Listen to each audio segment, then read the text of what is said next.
बच्चों आज हम आपको पढ़ाते हैं द्विगु समास। जो हमारा समास का चैप्टर चल रहा है, अब हम आ गए हैं द्विगु समास पे।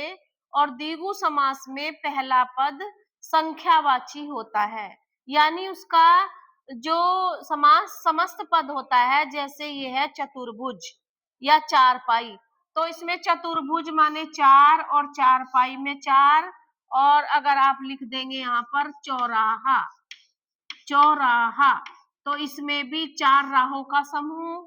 त्रिभुज तीन भुजाओं वाला, तो इसकी पहचान है द्विगु समास की कि पहला पद संख्यावाची होता है। अगर हम इसका समास विग्रह करेंगे तो संख्या ही निकलेगी। चार भुजाओं वाला, तो चार संख्या आ गई। उसके बाद चार पैरों वाला, चार पाई चार पैरों वाली, तो इसमें भी चार की संख्या आ गई। यहाँ मैंने बोला था आपको चतुर्भुज, और ये बोला था मैंने चौराहा, तो चार राहों का समूह, जहां चार रास्ते आकर मिलते हैं, तो संख्या आई ना चार।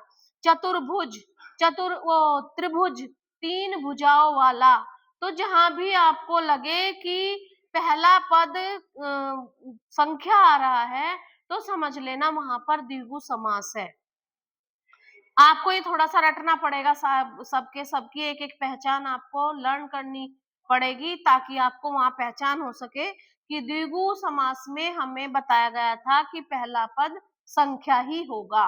और फिर आते हैं हम लास्ट वाले समास पर, यह है बहुव्रीहि समास। और बहुव्रीहि समास को आपको याद करना पड़ेगा कि जिसमें कोई तीसरा पद प्रधान होता है।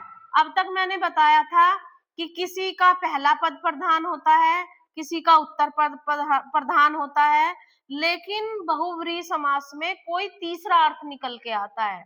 जैसे गजानन, तो गजानन में गज जैसे मुंह वाला, अर्थात ये तीसरा अर्थ निकल के आया हाथी। दशानन दस मुख वाला, अर्थात रावण, है ना।